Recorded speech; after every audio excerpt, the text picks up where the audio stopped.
نحمد الله العظيم ونصلي ونسلم على حبيبه الكريم وعلى آله وصحبه ومن سار على نهجه القويم.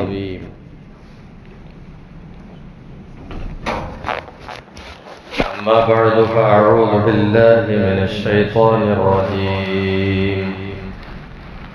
بسم الله الرحمن الرحيم.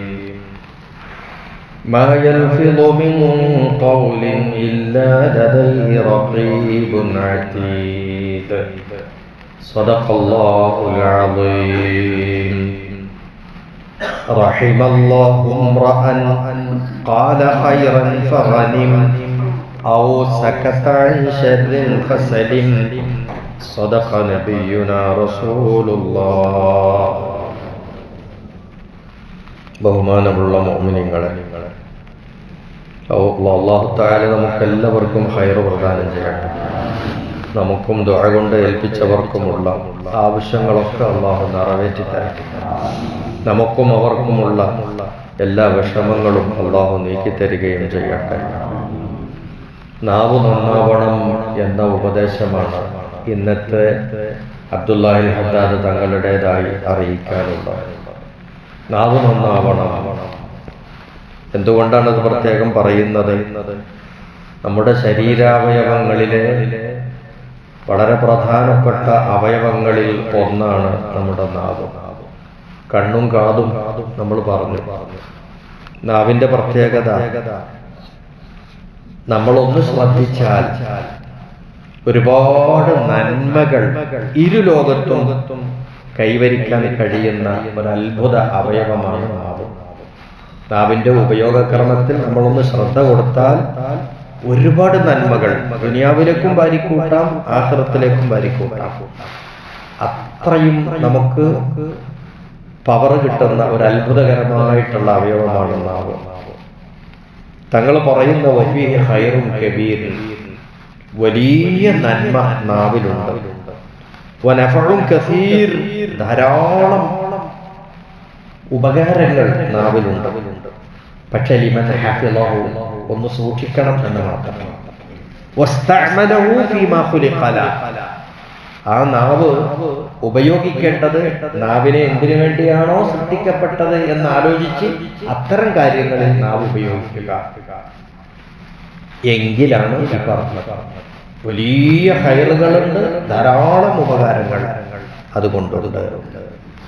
എന്തിനാ നമ്മുടെ നാവ് അല്ലാഹു നമുക്ക് തന്നിട്ടുള്ളത് എന്ന് ആലോചിക്കുക. ഒന്ന്, അല്ലാഹുവിന്റെ ദിക്റുകൾ ചൊല്ലുക,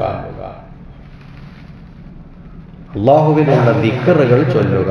സുബ്ഹാനല്ലാഹ്, അൽഹംദുലില്ലാഹ്, അങ്ങനെയുള്ള ദിക്റുകൾ ചൊല്ലുക.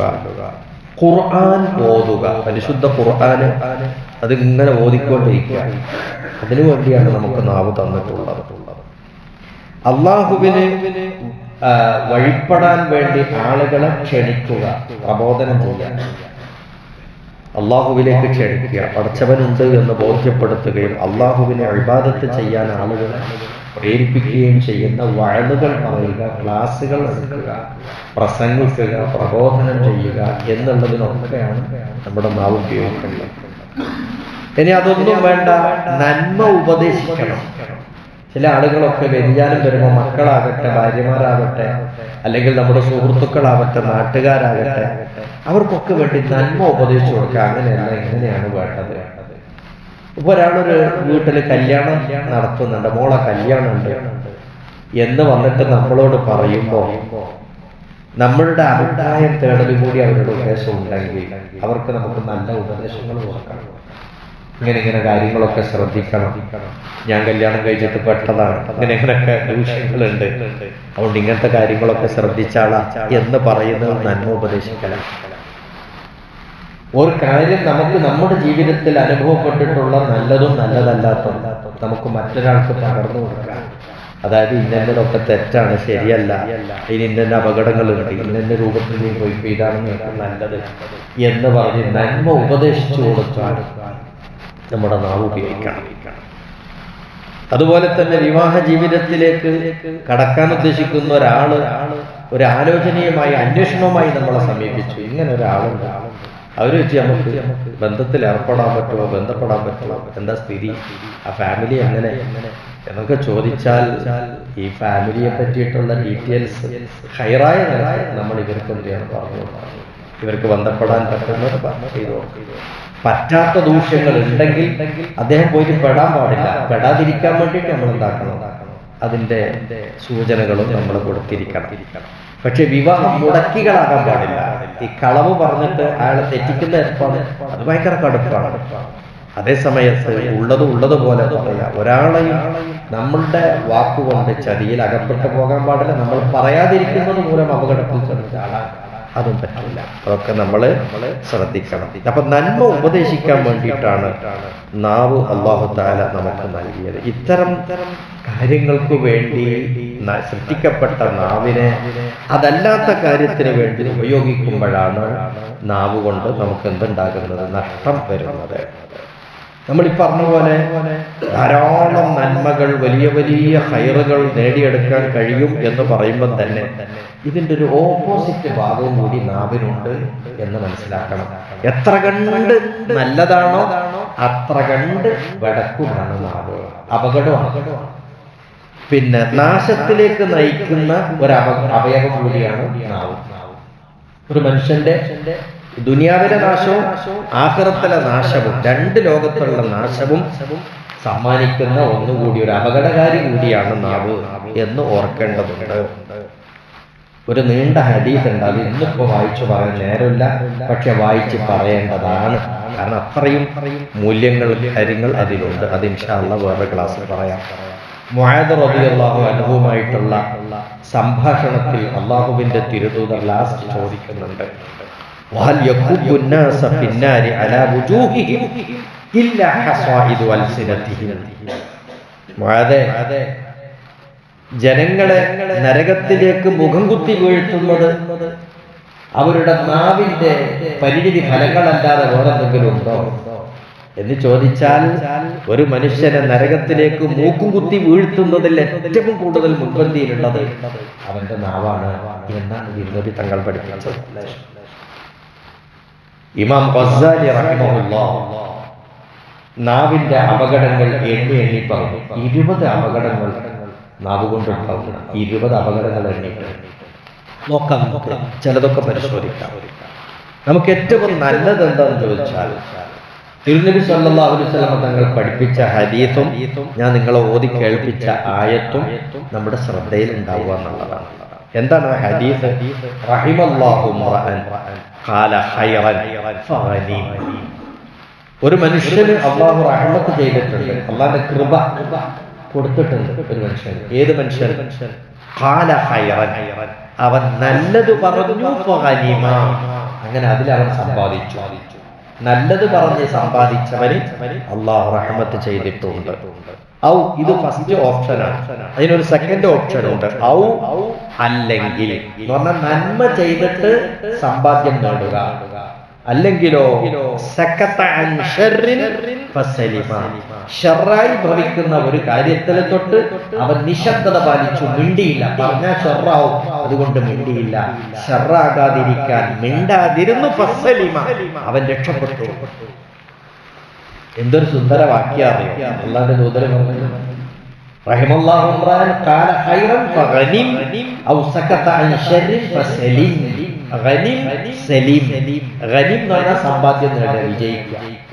സലീം എന്ന് പറഞ്ഞാൽ രക്ഷപ്പെട്ടു പോവുക. അപ്പൊ ഷർറാകുമെന്ന് കണ്ട് മിണ്ടാതിരുന്ന് രക്ഷപ്പെടുക. ഇത് രണ്ടിലൊന്നാണ് വേണ്ടത്.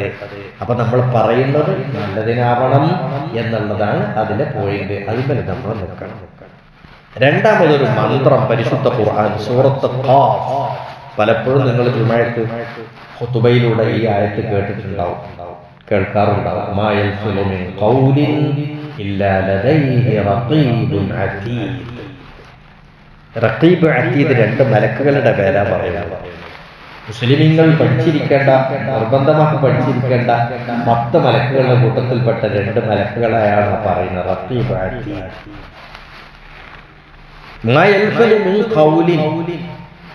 മനുഷ്യൻ ഒരു വാക്ക് പോലും ഉരിയാടില്ല. ഇല്ലാ ലദൈഹ റഖീബുൻ അതീദ്. ആ വാക്ക് പറയുമ്പോൾ അതിന്റെ സമീപം റഖീബ് അതീദ് അതിന് സാക്ഷ്യം വഹിച്ചിട്ടല്ലാതെ, അത് രേഖപ്പെടുത്തിയിട്ടല്ലാതെ, ആ സമയത്ത് റഖീബ് അതീദ് ഹാജരായിട്ടല്ലാതെ എന്നൊക്കെയാണ് അതിനർത്ഥം. എന്ന് പറഞ്ഞാൽ നമ്മളൊരു വാക്ക് പറയുമ്പോൾ അവിടെ ആരുണ്ട്? റഖീബ് അതീദ് ഉണ്ട് എന്ന് പറഞ്ഞാൽ മലക്കുകൾ. മനുഷ്യന്റെ വാക്കുകൾ എന്ത് പറയുന്നു എന്ന് എഴുതാൻ അവിടെ വാക്കുകൾ. അപ്പൊ നമുക്ക് നിയമസഭയും പാർലമെന്റും ഒക്കെ കൂടുമ്പോൾ അവിടെ നമുക്ക് നോക്കിയാൽ മതി. അവിടെ അധ്യക്ഷനിരിക്കുന്ന അധ്യക്ഷ പീഠത്തിന്റെ തൊട്ട് താഴെ ഒരു റൗണ്ടിൽ ചെയറുകൾ ഇട്ടിട്ട് കുറച്ച് ഉദ്യോഗസ്ഥന്മാരിയ്ക്കുന്നുണ്ട്. എന്താണ് അവരുടെ തൊഴില്? അധ്യക്ഷനും അതുപോലെ സഭ അംഗങ്ങളും പറയുന്ന വാക്കുകൾ വള്ളി പുള്ളി വിടാതെ അവിടെ രേഖയായി വരികയാണ്. അത് രേഖപ്പെടുത്തുക. അവര് പറഞ്ഞ തമാശകൾ, അവര് പറഞ്ഞ കമന്റ്സ് എല്ലാം അവിടെ രേഖയുണ്ടാവും. ചിലത് അതിര് കടക്കുമ്പോഴാണ് സഭാരേഖയില്ലെന്ന് നീക്കാൻ വേണ്ടി ആവശ്യപ്പെടുകയും അധ്യക്ഷൻ അത് പരിശോധിച്ച് നീക്കം ചെയ്യുകയും സഭാരേഖയിൽ ഉണ്ടാകാൻ പാടില്ല. അങ്ങനത്തെ കണ്ടില്ല. എന്നാൽ ഇവിടെ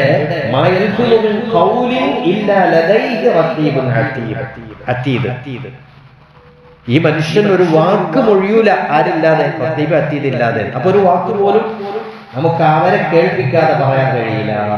അപ്പൊ അതുകൊണ്ട് എല്ലാം അവർ രേഖപ്പെടുത്തേണ്ട. വലത്തെ ചുമലിലും ഇടത്തെ ചുമലിലും അവരിയ്പ്പുണ്ട്. ആര്? മലക്കുകൾ. ഈ ഒരു ചിന്ത നമുക്കുണ്ടെങ്കിൽ മലക്കുകൾ എഴുതും. ആ എഴുത്തിൽ എന്റേത് ഇടതുപക്ഷത്തേക്കുള്ള എഴുത്തായി പോകാൻ പാടില്ല, അസ്ഹാബു ശിമാലിലായി പോകാൻ പാടില്ല, നരകത്തിലേക്ക് പോകുന്ന ആ വിഭാഗത്തിൽ പെട്ടു പോകാൻ പാടില്ല. അസ്ഹാബുൽ യമീൻ, വലതുപക്ഷം എന്ന് പറയുന്ന ആ ബർക്കത്താക്കപ്പെട്ട പക്ഷത്തേക്കാണ് എന്റേത് വരേണ്ടത് എന്ന ചിന്ത ഉണ്ടായാൽ തീർച്ചയായിട്ടും നമ്മുടെ നാവിനെ നിയന്ത്രിക്കാൻ നമുക്ക് കഴിയും. അപ്പോൾ ഒന്ന് തിരുനബിയുടെ ഹദീസും പരിശുദ്ധ ഖുർആനിന്റെ ആയത്തും നമ്മൾ ഓർമ്മിക്കുക എന്നുള്ളതാണ്. ഇനി നാവിന്റെ അപകടങ്ങളെ കുറിച്ച് ഇൻഷാ അല്ലാഹ് നമുക്ക് അടുത്ത ക്ലാസ്സിൽ പറയാം. അല്ലാഹു തആല നമ്മുടെ അപകടങ്ങൾക്കൊക്കെ പരിപൂർണമായ സംരക്ഷണം അല്ലാഹു നൽകുമാറാകട്ടെ. തെറ്റുകളിലേക്ക് വഴുതി പോകാതെ സുരക്ഷ തന്ന് അല്ലാഹു നന്മയിലായി നമ്മളെ അല്ലാഹു നിലനിർത്തി തരട്ടെ. എല്ലാവിധ ഹൈറുകളെ കൊണ്ടും അല്ലാഹു നമ്മളെ ഭാഗ്യവാന്മാരാക്കട്ടെ.